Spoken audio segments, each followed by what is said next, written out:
स्वागत है आपका। आप देख रहे हैं प्रार्थना हो स्वीकार। आपके साथ मैं हूं रेखा कड़ाकोटी। पितरों के विसर्जन यानी कि विदाई का समय नजदीक आ रहा है। अगर पितृगण प्रसन्न अवस्था में विदा होते हैं तो वंशजों के जीवन में अथाह सुख और संपन्नता छोड़कर जाते हैं।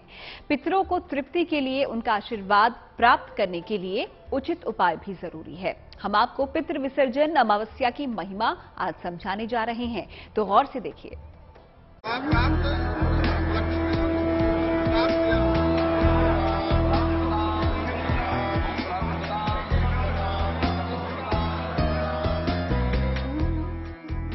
आने वाला है पूर्वजों की विदाई का समय।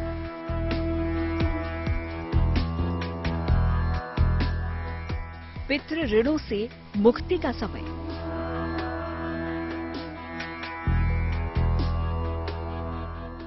जाते जाते करेंगे पितरों को याद।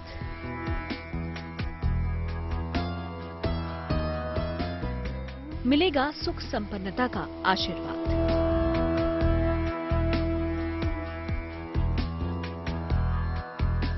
पितृपक्ष के 15 दिनों तक धरती पर निवास करने के बाद अब पितरों की वापसी का समय करीब आने वाला है।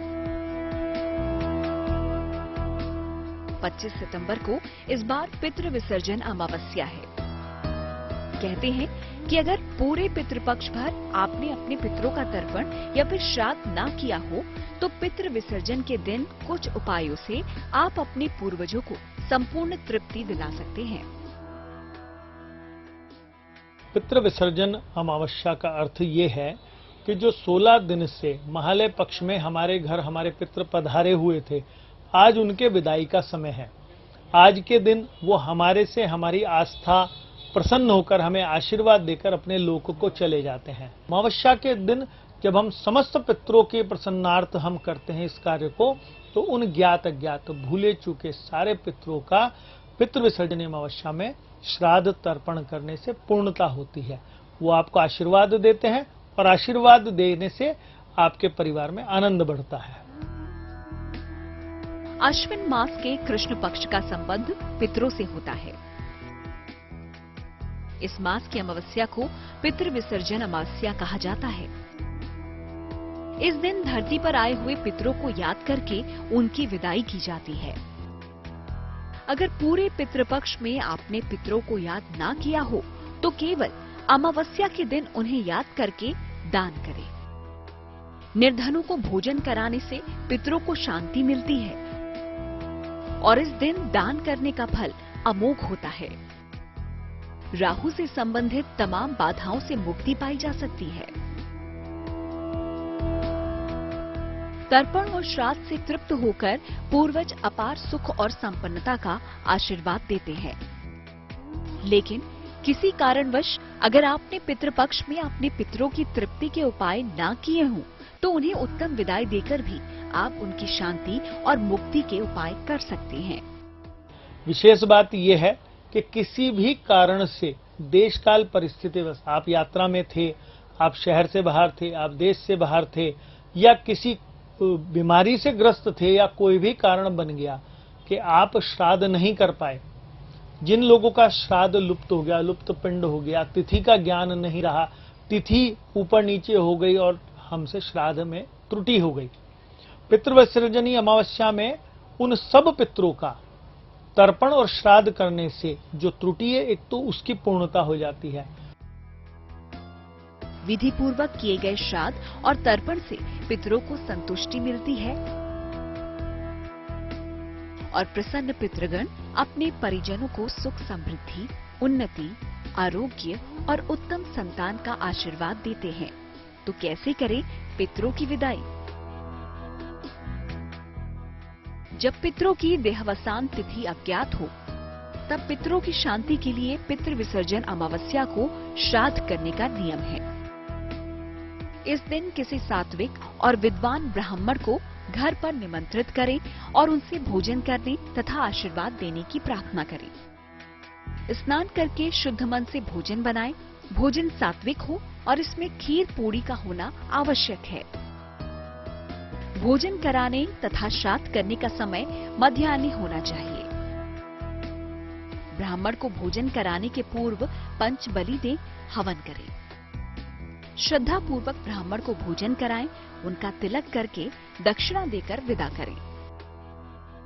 घर के सभी सदस्य एक साथ भोजन करें और पितरों की आत्मा की शांति के लिए प्रार्थना करें। पितरों को देव के समरूप माना गया है और कहते हैं कि पितरों के आशीर्वाद में इतनी शक्ति होती है कि वंशजों के जीवन को संपूर्ण रूप से सुखी और संपन्न बना सकती है। इसीलिए पितृपक्ष में पितरों की प्रसन्नता के उपाय किए जाते हैं।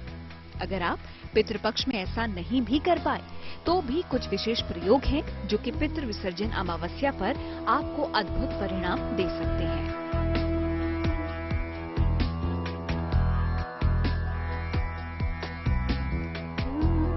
पितृपक्ष के 15 दिनों में पितरों को तर्पण और श्राद्ध देने का विधान है, लेकिन अगर किसी कारणवश अब तक आप अपने पितरों की तृप्ति या फिर मुक्ति के कोई उपाय नहीं कर पाए हैं तो कहते हैं कि पितृ विसर्जन अमावस्या के दिन सटीक प्रयोगों को करके कोई भी व्यक्ति उन बाधाओं से भी मुक्त हो सकता है जिनका कारण या निवारण समझ में नहीं आता।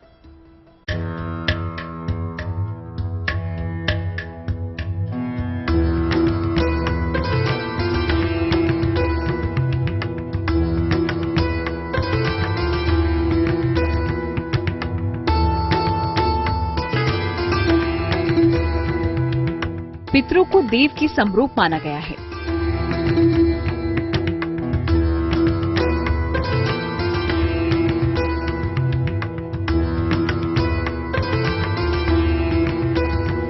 कहते हैं कि पितरों के आशीर्वाद में इतनी शक्ति होती है कि वंशजों के जीवन को संपूर्ण रूप से सुखी और संपन्न बना सकती है और इसीलिए पितृपक्ष में पितरों की प्रसन्नता के उपाय किए जाते हैं।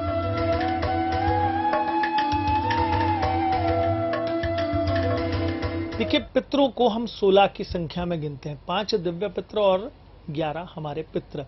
उन 16 पितरों के निमित्त आप किसी 16 प्रकार के मीठे पुए बना लें। आप जितने भी ग्रह हैं आपके, उन सबकी ग्रह शांति, लोगों की कुदृष्टि, हाय हो, पितृ दोष हो, खीर के साथ में वो 16 पुए जो मीठे होंगे वो दक्षिणा रखकर पितरों के नाम से निकालकर किसी पीपल के नीचे रखकर आए। पितृ विसर्जनीय अमावस्या पे ये उपाय शुरू करें और अगली 16 अमावस्या लगातार करें। जीवन में ऐसा कोई कष्ट, ऐसा कोई आपके ऊपर तंत्र बाधा, कोई पितृ बाधा, कोई ग्रह जनित दोष ऐसा नहीं है जो इस कार्य को करने से आपकी दूर ना हो। श्राद्ध का पितरों से अटूट संबंध है। श्राद्ध के जरिए पितरों को आहार और तृप्ति मिलती है और जो भी व्यक्ति अपने पितरों को संतुष्ट कर देता है उसे पितरों के आशीर्वाद से जीवन के हर सुख की प्राप्ति होती है। लेकिन कई बार कुंडली के कुछ ऐसे दोष होते हैं जो कि जीवन में बाधाएं उत्पन्न कर देते हैं। विशेषकर अगर आपकी कुंडली में राहु समस्या का कारण है तो भी पितृ विसर्जन अमावस्या उत्तम दिन है इस बाधा को दूर करने का। पितृ विसर्जन अमावस्या पर राहु की समस्या के लिए क्या करें? उड़द की दाल, उड़द के बड़े, खीर और पूड़ी बनाएं। मध्य दोपहर में इसको सामने रखकर पितरों से प्रार्थना करें। इसके बाद राहु के मंत्र का जप करें। इस भोजन को किसी निर्धन व्यक्ति को दान कर दें। कुत्तों को इस दिन कुछ न कुछ जरूर खिलाएं। पितृ विसर्जन अमावस्या एक ऐसी तिथि है जो कि पितरों से कृपा और आशीर्वाद पाने का आखिरी मौका होता है। ज्योतिष के जानकारों का ये मानना है कि पितृपक्ष में हमारे पूर्वज किसी न किसी रूप में धरती पर आते हैं और परिवार जनों को खुशियों का वरदान देते हैं और इसीलिए पितृपक्ष में कौआ, गाय, चींटियों आदि जीवों की सेवा करने का विधान होता है। पितरों को दिया जाने वाला जल चंद्रमा को ठीक कर देता है। जब उसमें हम काले तिल मिलाकर पिंडदान करते हैं तो राहु, केतु और शनि तीनों तुरंत से प्रसन्न हो जाते हैं और आपको आशीर्वाद देते हैं। पंच महाबली, पंचबली जिसे हम कहते हैं, निकालते हैं ना, जब हम गाय को निकालते हैं तो शुक्र ठीक होता है, कुत्ते को देते हैं तो केतु और बुध अपने आप ठीक होता है। जैसे हम चींटी को निकालते हैं तो आपका राहु और शनि अपने आप शांत होने शुरू हो जाता है। जैसे हम देवताओं को निकालते हैं तो सूर्य, बृहस्पति, चंद्रमा आदि सारे देवता प्रसन्न होकर आपको आशीर्वाद देते हैं। तो पंचबली निकालने मात्र से आपके ग्रह जनित पीड़ा भी दूर हो जाती है। अगर जीवन में आपके ऐसी बाधाएं आ गई हैं जिनका कारण नहीं समझ पा रही, तब जानिए वो महाप्रयोग जो कि आप किसी भी अमावस्या पर कर सकती हैं। अमावस्या पर किस प्रकार पाएं अज्ञात बाधाओं से मुक्ति? अमावस्या के दिन दोपहर के समय ये प्रयोग करें। सफेद वस्त्र धारण करें, हाथ में कच्चा सूत, सफेद मिठाई ले लें और सफेद वस्त्र धारण करें। अब मिठाई हाथ में ले लें और कच्चे सूत को पीपल की परिक्रमा करते हुए 7 बार लपेटें। सूत लपेटते हुए कहते जाएं कि आपके ऊपर पितरों की कृपा हो और आपके अज्ञात दोष शांत हों। परिक्रमा के बाद मिठाई को पीपल की जड़ में डाल दें और वहां जल अर्पित करें। आपके जीवन के सारे ज्ञात अज्ञात दोष शांत हो जाएंगे। ऐसा मानते हैं कि पितरों का आशीर्वाद सूक्ष्म लोक से परिवारजनों को मिलता रहता है। हर साल पितृपक्ष में पितर अपनी संतानों के बीच आकर ही रहते हैं और जब संतानें उन्हें जल अर्पित करती हैं, उनका श्राद्ध करती हैं, तो प्रसन्न होकर पितर उन्हें सुख समृद्धि और कष्टों से मुक्ति का आशीर्वाद देते हैं। अब समय करीब है पितरों की विदाई का। ऐसे में आप कर सकते हैं ऐसा महा उपाय जो कि पितरों की शांति और आपके जीवन की खुशहाली के सबसे कारगर मंत्र हैं।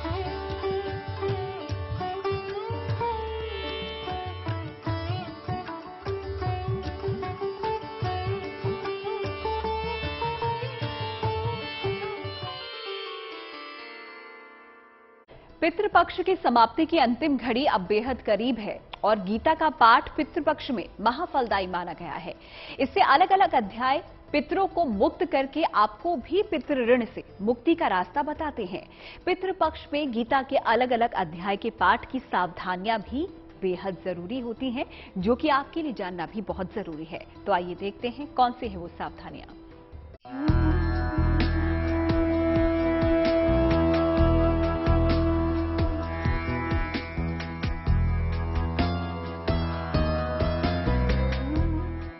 पितरों की मुक्ति का ये पर्व पितृपक्ष में अति पावन है।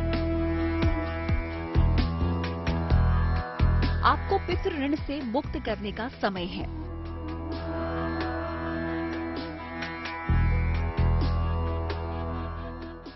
कहते हैं श्राद्ध बिना श्रद्धा के हो तो उसका कोई फल नहीं। पिंडदान में यदि पितरों की मुक्ति का भाव ना हो, उसकी तड़प ना हो, तो इस दिखावे से कोई लाभ नहीं होता।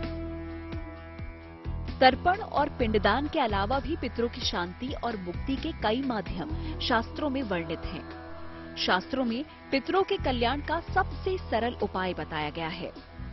पितृपक्ष में श्रीमद् भागवत गीता का पाठ। मान्यता है कि गीता के अलग अलग अध्याय के पाठ से पितरों को मुक्ति तो मिलती ही है, साथ ही आपकी कुंडली से जुड़े सभी ऋण से आप मुक्त हो जाते हैं। वो पितृ जो जो उच्च गति जाते जाते हैं, अपने अनुज, अपने अग्रज, अपने वंशज को आशीर्वाद देके फलित फूलित करते चले जाते हैं। पुत्र पौत्र बढ़ते हैं, धन संपदा बढ़ती चली जाती है। उनका आशीर्वाद व्यक्ति को रोग मुक्त और आयुष्मान बनाता है। पितृपक्ष की अमावस्या पर गीता का पाठ करना विशेष लाभदायक होता है। जिस दिन श्राद्ध कर रहे हो, उस दिन गीता का पाठ विशेष फलदायी होता है। पितृ विसर्जन अमावस्या के दिन दोपहर के समय गीता का पाठ सर्वोत्तम है। कहा तो ये भी जाता है कि पितृपक्ष में गीता का पाठ उन लोगों के लिए भी फलदायी होता है जिन्हें लगता है कि उनके पितरों की आत्मा को शांति नहीं मिल पाई है। ऐसा होने पर गीता के 7वें, 9वें और 11वें अध्याय का पाठ जरूर करना चाहिए। गीता का पाठ में 4था और 18वां अध्याय विशेष तौर पर पाठ करने से पितरों को मोक्ष मिलता है, ऐसा स्वयं भगवान ने कहा है। तो गीता का पाठ करने से पितृ प्रसन्न होते हैं और पितरों के मन में अगर कोई तृष्णा रह गई और वो इस लोक में भटक रहे हैं, तो गीता का पाठ सुनने मात्र से वो मुक्त हो जाते हैं। ज्योतिष के विशेषज्ञों के अनुसार अगर आप किसी कारणवश गीता के किसी भी अध्याय का पाठ नहीं कर भी पाते, तो अमावस्या के दिन गीता की पुस्तक का दान भी आपको उतना ही फल दिला सकता है जितना कि अध्यायों का पाठ। पितृ विसर्जन अमावस्या पर यह आपके पूर्वजों की तृप्ति और मुक्ति के लिए विशेष महाप्रयोग है। श्रद्धा और संपूर्ण निष्ठा के साथ आप अपने पितरों की विदाई करें और उनका आशीर्वाद आप पर सदैव बना रहेगा। और आइए अब आगे बढ़ते हैं और जान लेते हैं आज का धर्म सूत्र।